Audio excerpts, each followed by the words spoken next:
Welcome to the Best of U.S. Investors 2Regular Guys show. I am Trent, and that's Mark over there. And we today are going to talk about the results of the election, the effects on the economy, and what could hit President Trump's policies due to the economy, as well as we're going to talk about CPI and the US dollar and the effects on you and I. So let's get going. Hey, Okay. Mark, Whew, I'm how so are glad. you? I'm so glad the election's over. Oh my I'm gosh. totally, I'm exhausted even hearing about it and all the commercials it's like every commercial is like repeated of the same one before, and one Yep. side gets on and accuses the other of this, and they get the next commercial is the exact opposite. And I'm like, oh crap, what can I Yeah. do? So I left Right. town. I left town for a week. There you go. It's the best thing to do. Yeah. Yeah. So yeah, it's And it seems like nothing bad has happened. Nobody is blowing anybody up. So a lot of the yeah, hype that we saw is sort of nothing come to it. Well, we have over 200 years of changing power. Okay, so and I hope we continue. Peaceful changing of power and different ideas being able to be debated and uh, not repressed. If someone has a different idea, I want to hear it. I might not agree with it, but it's an idea, and that's how I grew up. I love debating people. And at the end, like in college, and at the end, we go out and have a beer and we could talk to each other. Now, it seems like you have a disagreement, then that's the end of your friendship, and see you later. Have Yeah. a good life, and that's pretty Yeah. sad. It's pretty sad because in the Well, end, I always tell everyone we're all Americans, and we all want the same things. I think we want a good living. We don't all have to be rich flying around in jets. We just want to be left alone, and we want to live our lives and be able to afford our lives and for those that have kids, raise your kids and make sure they have a good life. And it's pretty simple. And I think that's probably what the end result of the election was for the country at whole. You know, yeah. I think most so people will move on, get over it. The unfortunate part is the media, which has become a big part of the influence on people's opinions, how they act, more importantly. And like you said, in the past, you could have a debate, go have a beer.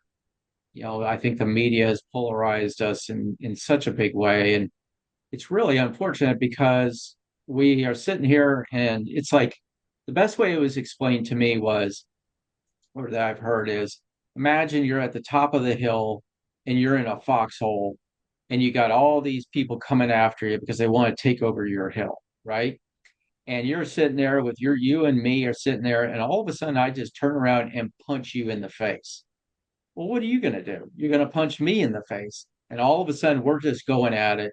Meanwhile, all these people who want that hill now are just slipping right in and they take over because we're sitting here fighting each other. And I think that is an example of what has happened in our country. And I think we have to like really look at it and go, wait a second. Like you said, we're all Americans. Stop this.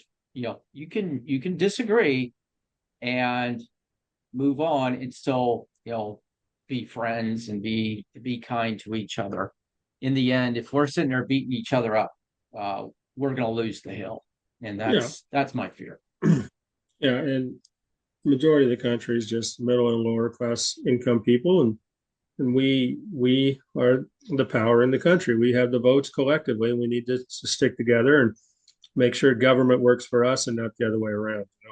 So Yeah. that's all I'll say on that. I don't want to get too political, but anyway, for the election, uh, Donald Trump wins in an electoral landslide, which you'd have to call it that, 300 and some to 224, 312 to 224.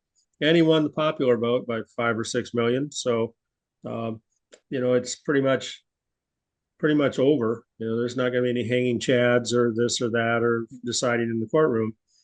And the surprising thing was the Senate flipped to the Republicans, which I wasn't expecting, and the House is leaning that way. And how we are a week away, a week from the election. We still don't know who won some of these House seats in this day and age. Blows me away, but it is what it is. So last week we had our two regular guys show, and we did it, taped it during the election day, and put it out on election day. And we talked about the effects of elections on the market depending on who won. Okay, so I wanted Right. to kind of go back and take a look at what happened just for the last week, and if what we said actually came true. So to go back, we talked about last week, 57% of investors say they were anxious about the race, and that was according to a recent survey from Betterment. And roughly 40% say they plan to move or pull investments from the market based on which candidates win. And historically, taking your ball and going home when your candidate falls short has been a losing strategy. And we talked about Carson Group came out with some statistics that showed that. Uh, Hmm. when they tracked the S&P under every president since 1953. Uh, so if you would have stayed invested during that entire time frame instead of taking money out, you'd have $1.7 million in your account just in the S&P since 1953. And the reason is the S&P 500 has gone up 17 of the last 24 years of administration. So, you know, the market doesn't care. It really doesn't. Just like the market doesn't care about the economy, until it does. But right now, it's not the economy. So uh, if you got out of the market because you didn't like the person who was in office, you gave up some really great gains, and that was Ryan Dietrich, and he's the chief market strategist at the Carson Group. So, here's a list of sectors um, that we said could move depending on who won the election. So we'll start with Trump. Okay, and one sector we said were banks. A Trump win, a Republican sweep could lift Wall Street banks such as J.P. Morgan Chase, Bank of America, Wells Fargo on improved domestic investment, looser regulations, domestic job additions, and tax cuts. And that's what Bank of America analysts would say. Merger and acquisition beneficiaries include Goldman Sachs, Morgan Stanley, those types. The second one is crypto. Okay, a more receptive regulatory approach to digital assets under a Trump win could benefit crypto stocks. That's according to TD Cowen, an analyst. Okay. The third was energy. Morgan Stanley believed that Trump presidency would prioritize reducing the regulatory burden on domestic oil and gas production while considering the possibility of a more restrictive trade policy. Prison operators. Okay, we talked about that last week, something I didn't think about. Prison operators may benefit from Trump's reelection on the promise of a crackdown of illegal immigration, restrictions on legal immigration, which could boost demand for detention centers, and then small cap stocks, because U.S. focused companies could benefit from incentives and tariffs that favor domestic production. We talked about if Harris won, it would be home building, solar, healthcare sectors, those would all benefit. So I kind of wanted to go and just look at the charts for a little bit and see what actually happened over the week. So if I could share Okay. my screen, Yeah. I will show you. Okay, share. Here we go.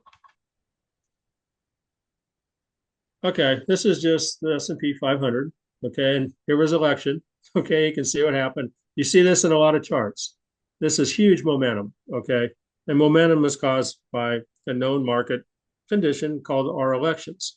So we've got a gap. All right. So they've come up. Okay, and here's today. It's Tuesday. Yesterday's Monday, Friday, Thursday, Wednesday. So Wednesday, when the elections were over, big gap came right up. It's hitting our intermediate resistance level, which I call the green line of death, and we've been there for 3 days. Okay, we're starting to see it with the oscillator, slow stochastic kind of rolling over a little bit. We'll see what happens. We're seeing the RSI kind of roll, but this is pretty good line of resistance. So maybe the momentum's done. We went up what 4 or 5% in the markets since a week ago, and that's a lot, in a week. That So is a lot. you're going to have to let some steam off. So don't expect these markets to just continue to go up forever. So let's look at some of the ones that we're talking about. Let's go to prisons. Okay, let's see how the prison and because this is interesting. So this is Geo. This is Geo Group, and they're a REIT that does prisons, I think. And you can say with the big gap that they had, continue to go up.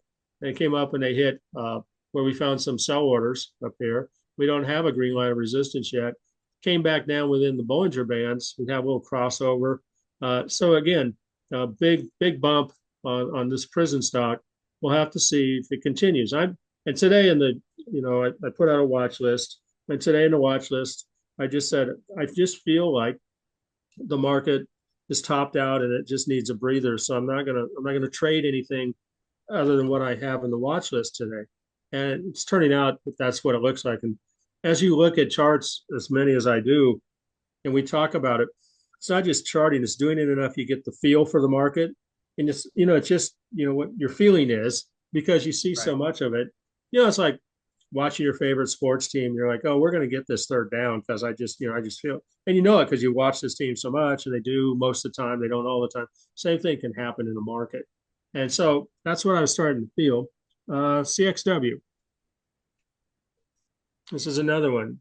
Correct Civic Reach. Again, it looks just like the last prison stock. Okay, came up, except this one hit its green line of death and then fell back within. So for me, I always get out on a swing trade with the green line of death whenever it hits, just because majority of times that's pretty much the top for me. It can still go higher. An event can make it go higher, but if this event doesn't make it go higher, I don't know what will. We're seeing a little bit of a rollover down here, but so the prison stocks did well. Okay, let's go to energy. Okay, let's go to CVX, Chevron. Okay, here's election day. Boom, hit the green line of death. So again, it went up, did pretty good. We'll see. We'll see if this has legs or we're going to get a little bit of a cutback or turnaround that the momentum is slow. Let's look at XOM, ExxonMobil. Same thing, green line of death. I mean, this is a big deal. Trump's big deal was drill baby drill. So you would expect these to go up, which they did. But again, the technicals are showing us we got Bollinger Bands that are parallel. We've got slight crossovers. We'll see. Doesn't mean it can't, but this green line of death is a pretty good indicator of slowdowns to me. SLB, Schlumberger. Schlumberger, same thing. Election day, boom. This one still has some room to go. Got a little bit of a of a resistance level here where sell orders are, but the everything looks pretty good on Schlumberger. Again, Schlumberger is a services company, so if you're going to go out and start drilling more, you're going to need these guys to go out and service your wells, set your wells up. So it just makes sense. Uh, so that's you can just go look. We'll do XLE. This is the energy ETF. You can see what happened here. Boom. We're right up to the green line of death. Could go up here. There's some sell orders. I've seen them go up here and then come back down. But again, we'll see what happens. But this is the Trump effect on energy. Banks. We'll go to the XLF, which is the financial. Again, here's the election. Here's the day after the election. Still going up. We have some sell orders. We don't have a green line of death on there. So momentum is still moving. You can see since the election, it's all above the Bollinger. Normally, you only get 5 times above the Bollinger before it pulls back within. Okay, because you only trade outside of the Bollinger about 5% of the time. So I'm expecting that to come back in. So these kind of things, thinking about technicals, looking at these charts, knowing what these squiggly lines mean, and having a feeling for the market because you've been in it so long, kind of tell you, look, I think we're going to slow down a little bit unless something happens, big deal that moves it past that, gets the momentum going. But momentum's only a temporary thing. Let's look at J.P. Morgan. That's a big one. There's J.P. Morgan. See, J.P. Morgan went right up, sell orders. Now it's coming back down within the Bollinger Band. It's riding right on the top of the green line of death. We'll see if we can get past that anymore, but we're seeing the same patterns up, and then we're doing sideways like we did before the election. Goldman Sachs. Goldman Sachs, same kind of thing. No green line of death, but we do have some sell orders here. We did 4 outside of the Bollinger. We're pulling back in today. Okay, again, I'm seeing just a slowdown in the Trump rally here a little bit, even in the stocks that are Trump stocks. Morgan Stanley, same thing. Green line of death. Hit it 3 times. Here. Okay, we'll see what happens, but again, I'm starting to see the slowdown. Finally, Well, I'm going to say crypto for a little bit. I got a little more explanation crypto. So let's go over and look at some of the Harris stock. We talked about solar, so let's go see what happened to solar after Harris did not win the election. And let me get some charts up here. Here's the election. Look at this. Okay, Well, so money did move out of certain sectors and into other sectors based on who won this election, and solar was not one of the winners. And we talked about that last week. Had Harris won, this would probably have looked the other direction, and the other ones we just looked at for Trump would have looked the other way. Let's look at a few within there for solar. See if any within. So first solar, okay. Election, boom. Okay. well, Um, ENPH, another solar player. Boom. We had election. It was going up. It was going up before the election. Remember, it was dead heat, and there was talk out there. Iowa had changed, and Harris might win this, and so you see that the hope and the emotion here, and then the election day after, everything just went the wrong direction. So solar played out the way we thought. It probably would have been the opposite way had Harris won. Home builders. Okay, let's look at home builders. Um, I think XHB is the home builder index. Home builders kind of went sideways in the index at least. Okay, you're seeing it. It didn't really pop that much, but it's still running within. Uh, it's 9 and it's 50.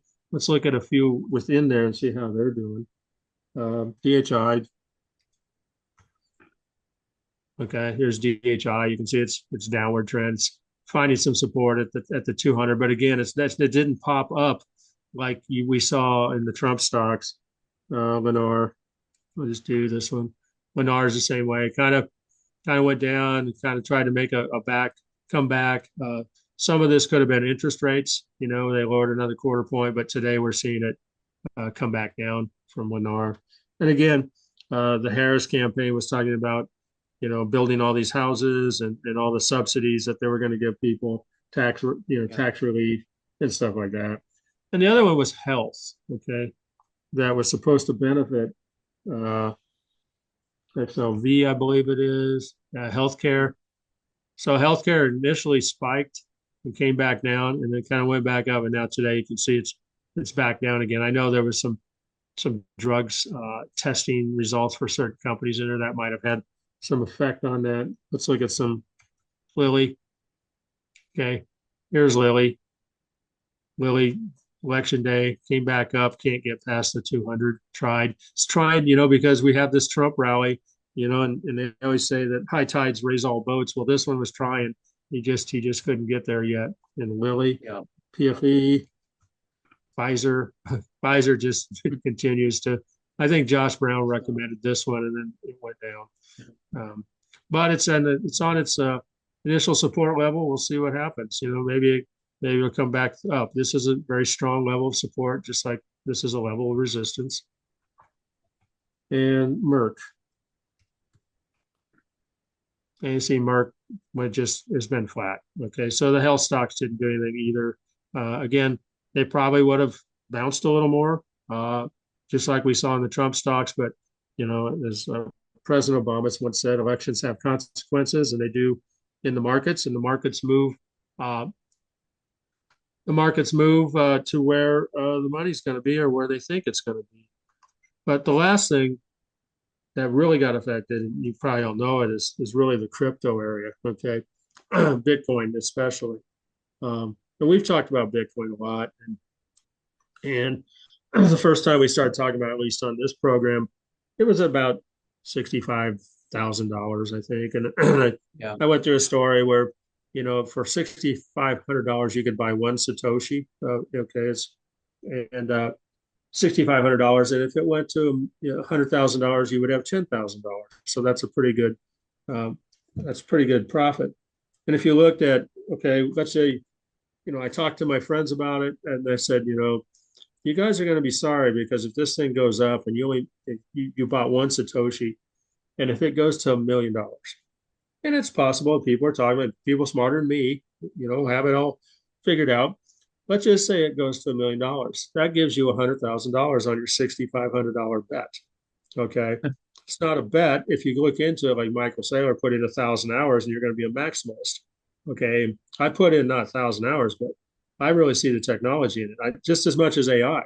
I think they go together. Okay. For me Right. with the blockchain. So I see this as my AI. And I've been in it for a long time, 4 or 5 years. So Bitcoin surged more than 25% since Trump's win. And it stood on the verge of $90,000 last night. It hit 89.5, I think. I think we're at 87.5 now. So, okay, can't go up forever. It's got to let off some steam. Its year to date gain, okay, from last November to this November is 122%. Not bad.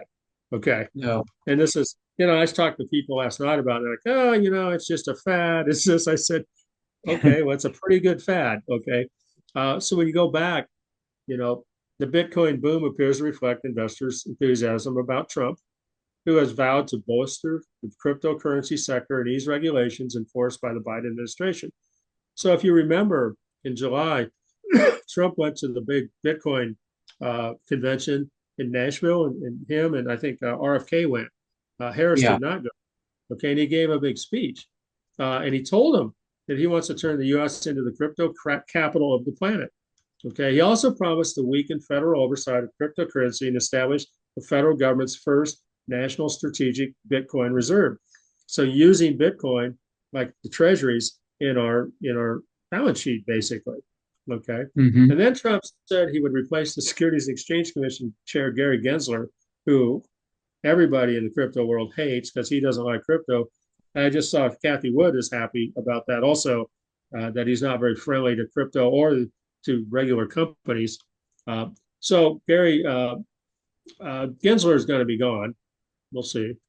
The gains have also been propelled in part by the U.S. approval in January of a Bitcoin ETF, or exchange traded funds. The Bitcoin ETF allows investors to buy into an asset that tracks the price of movement of Bitcoin while avoiding the inconvenience and risk of purchasing the crypto coin itself and trying to store it. So BlackRock has what I think is called IBIT. Okay, that's gone way up. Uh, Yeah. this, and so you're starting to see the institutions, more retail acceptance of Bitcoin. The demand is way up. Okay, uh, and there's only going to be 20 million Bitcoin available, and we're at probably 18 or 19 million right now that are out there or lost. So there's not very many left. 480 a day. Is that what it is? 420 a day I that are think it being is. mined. It's the halving yeah, I think it's what was it, 900 or not? Yeah, Yeah, so it's 900 450 was being maybe. produced today before the Yeah. halving, so it'd be about 450. Yeah. Yeah. And Yeah. then in 3 years or so, we're gonna have another halving, and it'll be half of that. Okay. And so it's a supply and demand thing. So since its inception, and this is what I try to tell people, okay, because they're like, oh, it's too high right now. I can't get in. I said, well, you missed the 6,500 to get one Satoshi, but now for 8,700, you can still get one Satoshi. And you thought 6,500 was too high. Okay. What if it goes higher? So let's just look at where it is. So since its inception, Bitcoin has outperformed the S&P. Okay, from 2011 to 2023, Bitcoin's average annual return is 819% annual return. Okay, while the S&P delivered an average annual return of 15.74%. That's according to goodfinancialsense.com. Now you got to realize, okay, when you go from 0 to 87,000, there's some big years in there. Okay, Oh so yeah. but again, had you gotten in back then, just like everyone always tells me, oh, if I only got into Amazon when Amazon was there, or Apple. Okay, so I'm just saying the same thing I hear about equities. Okay, so again, historical performance doesn't guarantee future returns. So if you're considering investing in Bitcoin or crypto, only invest with, just like everything else, what you can afford to lose. Basically, it's very, volatile. So I want to look at and show you how Bitcoin compares to stocks over time. So I'm going to share my screen again. Okay, so how does Bitcoin compare to the best performing stocks? We've analyzed how Bitcoin compares to gold, real estate, and stock market, but how does it stack up against some of the best performing stocks? Here's how the popular cryptocurrency stocks lines up against major companies like Amazon, Apple, Berkshire Hathaway, JP Morgan. We looked at an average annual return for each asset. This data assumes you bought the asset in 2010 and held it till 2023. Bitcoin, the average annual return, 1,576%. Total return, 18,912%. Next is Amazon, 35.54% or 426.48%. Berkshire Hathaway, average annual return, 14 point. I mean, these are good returns, no cent, Yeah. 171%.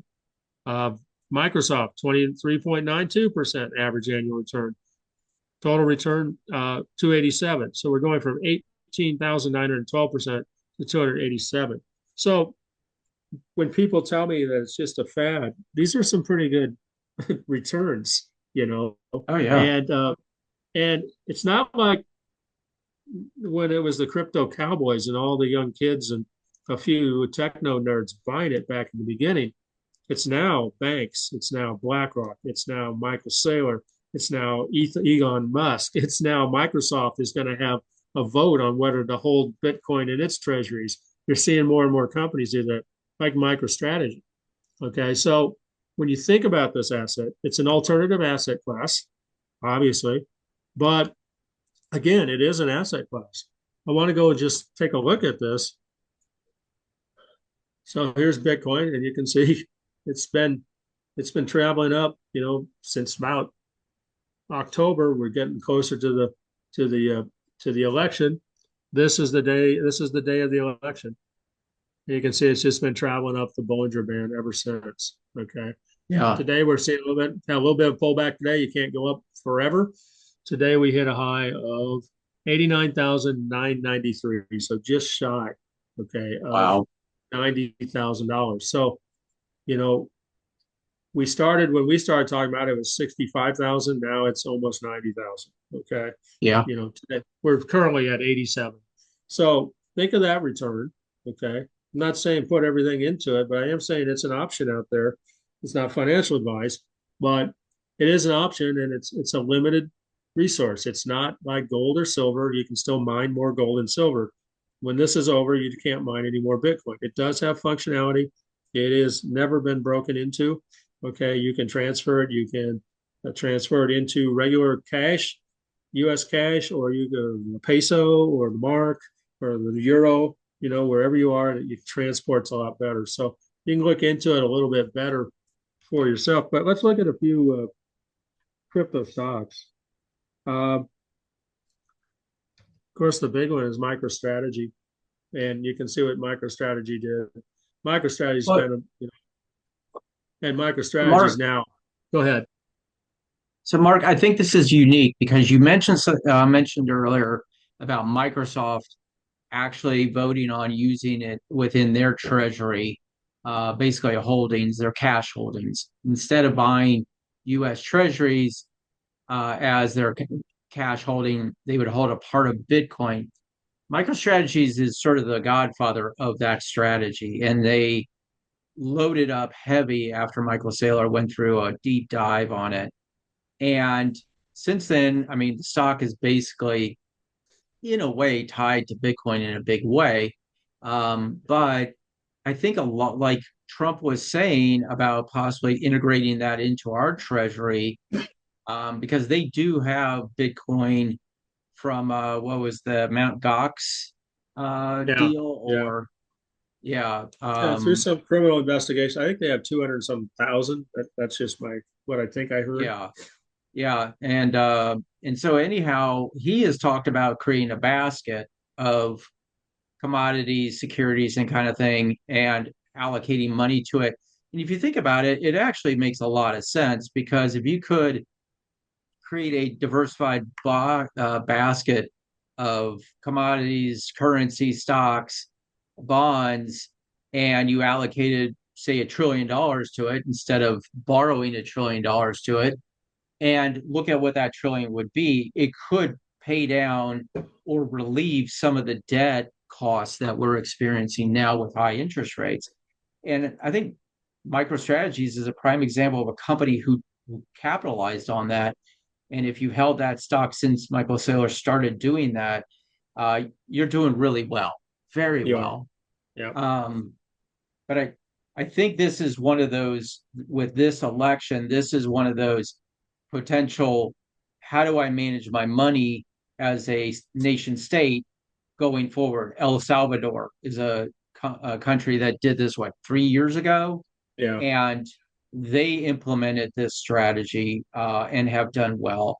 And I think you're going to see more and more of that happen.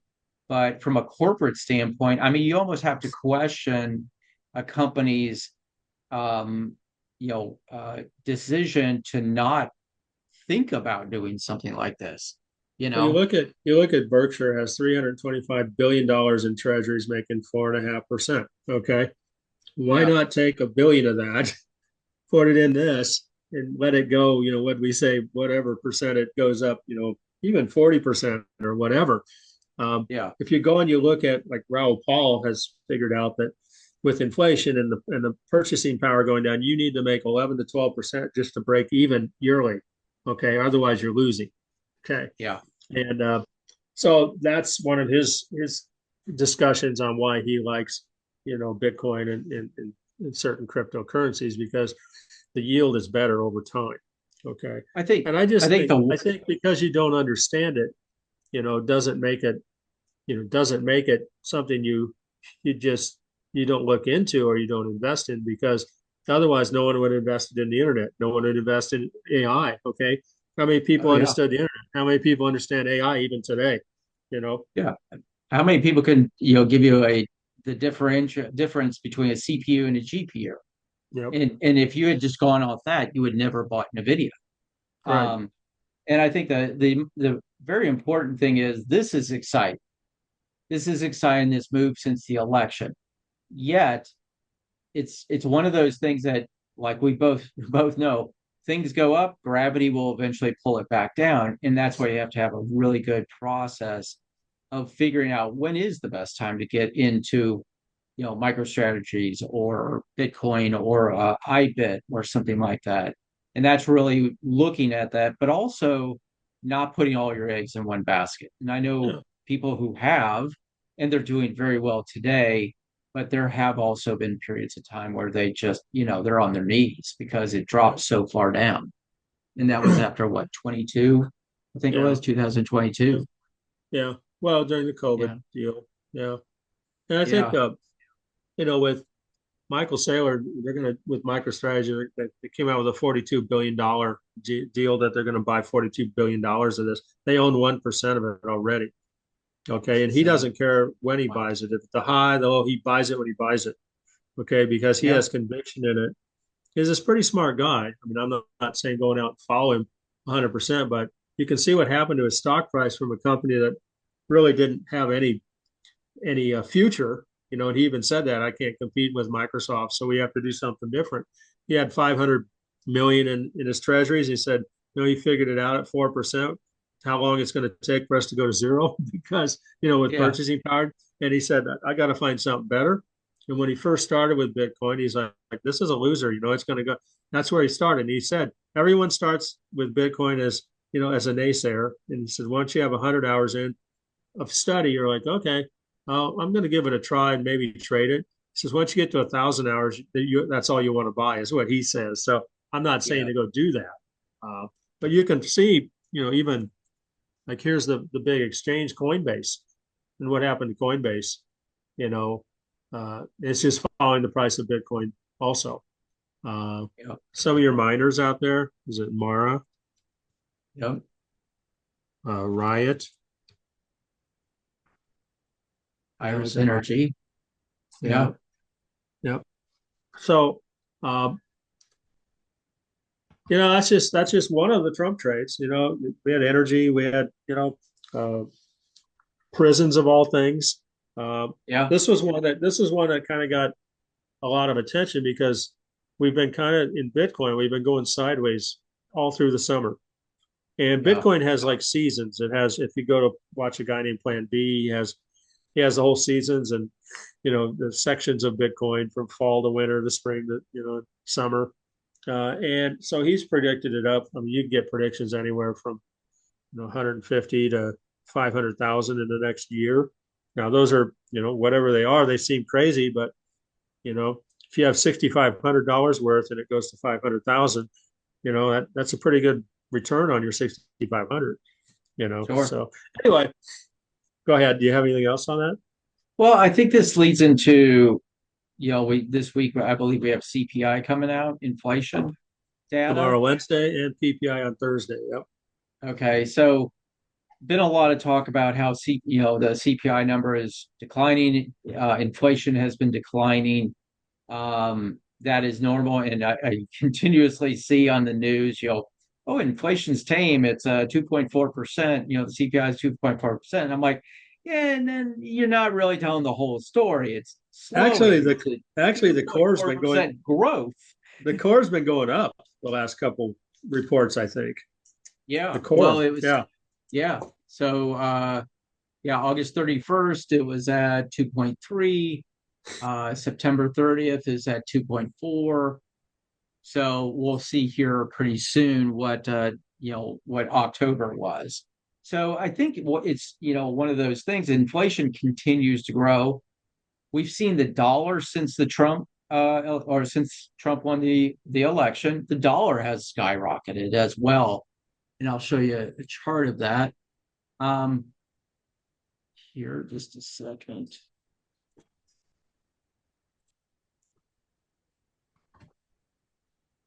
All right. Can you see that? Yep. Yeah. So Well, the election was, huh? there's a sideways pattern there for a while, isn't it? Yeah. Well, it's interesting that this goes back 5 years of the US dollar. And this is a weekly chart. So last week was the election. The dollar was up for the week 0.61%. This week, so far, it's up 1.12%. And yeah, those don't seem like enormous numbers. But what you're talking about is so this is the 5th of November. You closed out the day at $103.45. Today we're at basically $1.06 is where we're at today. So a sizable move, and this influences that inflation element. And I think one of the things that I fear is that people think inflation will just disappear the day Trump gets into office. And the answer is I don't believe so. And we have to take in mind, we have to unwind 4 years of inflation, and we have to take in account we're spending at such a rapid rate and borrowing at such a rapid rate. Even if when we look at the 10-year Treasury today, the 10-year Treasury is at 4.43%. Well, what does that affects mortgage rates? So when you look at your mortgage, the 10-year is your base that your bank bases it on, and then they add 2 to 300 basis points to that, and that's basically your mortgage rate. Well, since If you have well, if you have good credit. if you have good credit. Now, if you have bad credit, that's not so good. But what this is telling us is the economy still is not in a great place. The bond market is a very big indicator of trust, the demonstration of trust and confidence. And what we're seeing in the 10-year US Treasury, along with the 30 and 2-year, is that people are not all that excited about the present economy that has been dealt with to us for the last 4 years. And so now they're selling out of these treasury bonds and they're going elsewhere. And that drives the cost of a mortgage. That drives the cost of your credit card debt. I mean, all of these little things. When you look at CPI today, as you said, it is bumping up.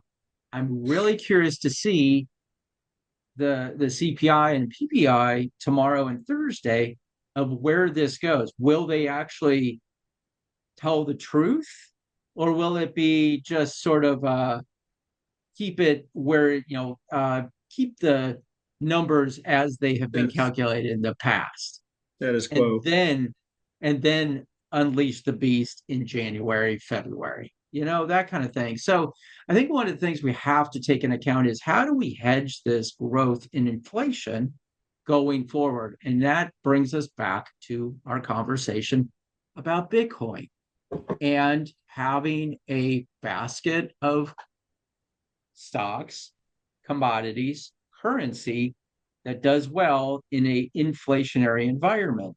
And if you own the US dollar as a currency and it's as it continues to go up, as Bitcoin continues to go up, um, if you can buy the yields instead of the actual bond, you're going to make money that way. But also, as we see a move towards inflating asset classes, energy, one of those areas. Those are areas that will inflate as inflation rises, and it will take some time to unwind this, situation. And I think we should expect that as we get a new administration in office. But I think it's one of those things I look at right now. The 15-day correlation between Bitcoin and the dollar is about zero point 0.8 or zero point 0.80 or 80 basis points. So as the dollar rises, Bitcoin is rising with it. Take into account, we've had a major jump in the last since last week, and that will have a correction. But as you're building out your portfolio, take into account you're fighting inflation. And as you said, Raul Powell said you got to be returning at least 11% to get outside of inflation's damage. And I think that's where really rethinking your allocation and being more active in your as you manage your assets to do that. Because I mean, you think about it, if you're a retiree, healthcare cost, you know, cost of living, um, Insurance, if you have to insurance go into a cost. nursing home, Yep. it all goes up. And if your portfolio isn't designed to do that, to outrun that inflation element, you're going to run out of money. And I think a lot of people are feeling that now. And I think that actually is part of that fuel that changed the direction of this election, is that the American people are hurting. They're not seeing the raises that big media is saying that we saw. They're not seeing the deflation. They're seeing inflation. And so I think this is one of those pivotal points in history where we see a move away from the status quo of the last 4 years to something new. Just take into account, it takes some time to make these things happen. It's not going to happen overnight. I think I think the Fed lowering interest rates is going to increase inflation because Oh, it just go back in history and see when they've started to uh, lower rates before it's ready. I mean, we never did get to the magical 2%. Okay. right. And I'm just making a bet based on past history of what past Fed chairmen have done that we're going to see increased inflation. We're going to see increased unemployment. We're going to see potential stagflation. Okay. Before this is all over. Uh, and just remember this wasn't created by the administration coming in. Okay. They're not even here yet, but it certainly was a result of 4+ years of overspending and 12 years of zero interest rates and the whole Yeah. combination. And Well, and I think, the party could end, but we'll see. Be careful. That's why we swing trade.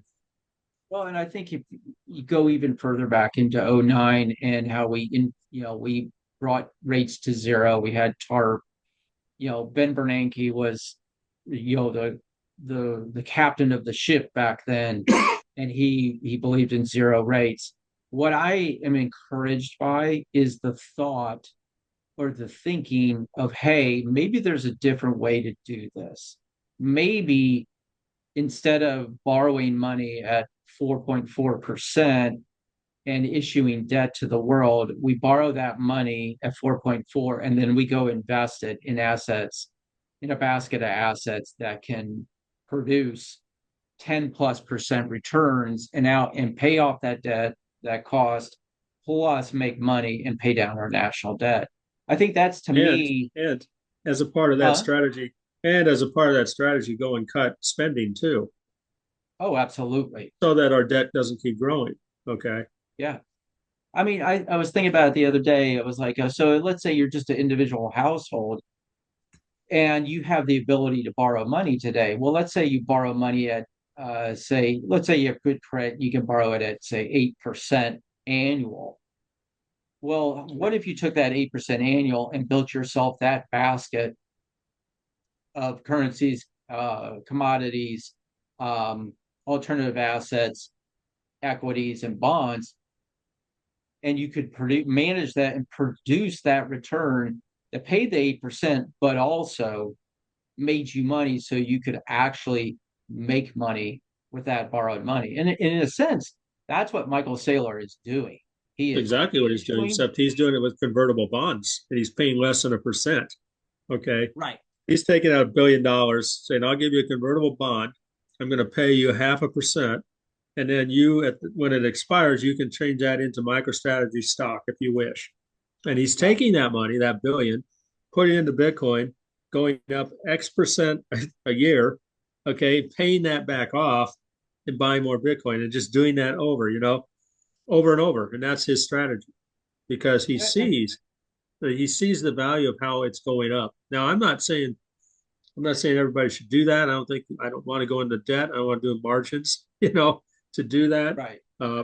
And I say, there's some smart people doing this. There's a lot of big companies doing this. BlackRock, the largest asset holder in the whole galaxy. Okay. Right.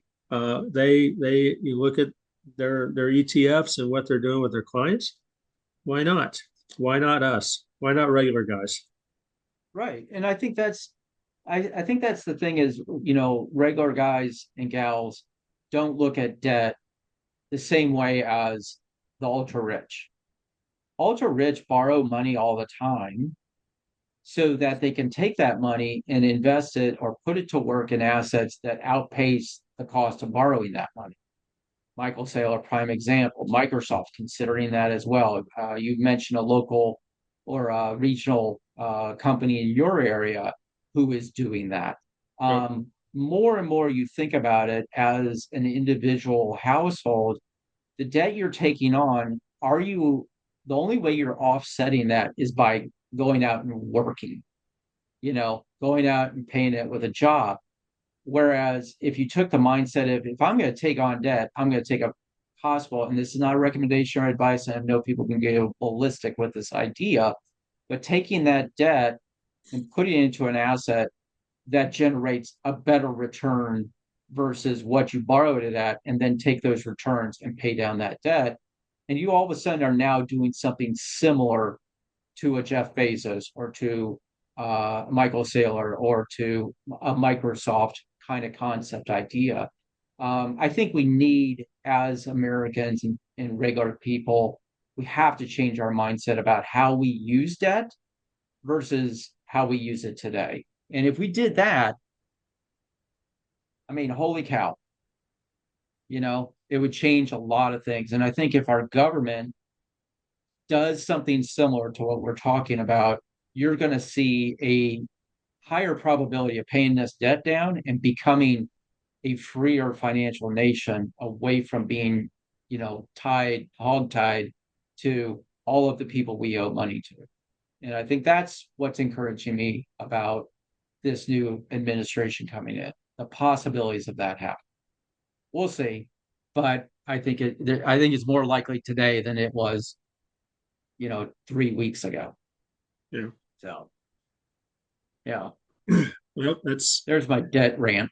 well, we'll see. I don't, personally, I'm not. I won't go into debt. I don't like margin. A lot of people use margin to stoke their returns. I don't do that because I've seen people when the bottom falls out lose everything. So Oh what yeah, you're talking about is a strategy, but also what you're talking about are companies and people that have a lot of smart lawyers and financial oh guys yeah. figuring this stuff out. So for me, I'll just go buy some Satoshis. I'll buy some ETF Bitcoin ETFs and things like that. Dollar cost average into them if you want, and if it goes up, and as a lot of these people say it is, you get a ride on the coattails. Yeah. Well, There and is I a think risk. that's There's always a risk, but there's a risk in everything. Look at SMCI. Look at all the people Oh that yeah, thought that was the greatest thing since sliced yeah. bread. Boom. Well, and I think the my point under my foundational point of this is we have to look at how, as a country, our spending habits, I all the agree. way down to our household. I If agree. you're going to take out a credit card and you're going to go buy groceries on it, or you're going to go buy a new Louis Vuitton bag on it and then pay the 20, 31% interest rate on it, just so you could have that asset, figure out a different way. Think of it in a different way. If I took that 1,200 or $1,300 I was going to spend on a Louis Vuitton bag and I went and bought Bitcoin with it, or I went and bought an asset that actually generated some positive return, then I can go buy that and not have the debt. Well, that's a good point because there are ascending assets and descending assets. Okay. Mm-hmm. Uh, you can go buy a new car, and if it's just a regular old Chevy, I'm not picking on Chevy, it's going to depreciate the moment you drive it off the lot. Okay. So you have a loan saying this vehicle is worth this much on the loan, and the minute you drive off, it's worth X amount less. Okay, that's a depreciation asset. That's not what the rich do. Okay, they go and say, I'm going to go buy with my loan an apartment building that's going to generate income for me, you know, and let that thing go. And then I'm going to take that money and go take it over and take out another loan and buy another apartment building because I have this as an asset that I can borrow against now. That's how they make their money and continue to grow. Yeah, Most that's Americans, most people, they take their debt on a credit card, like you say, and go on a trip, okay, which is fine, but there is no value to that. It's not going to help you out. It's going to give you yeah, peace of mind and a lot of fun for a week, but it's not going to grow for you. right, It's a descending right, asset. yeah. So I think I'm encouraged, but I am aware that we still have, you know, go back, 14 years of unwinding and fixing that we have to do. And that's the how we as a country, both governmentally and individually, how we um manage our spending, manage our wealth creation. So I don't know, excited about it.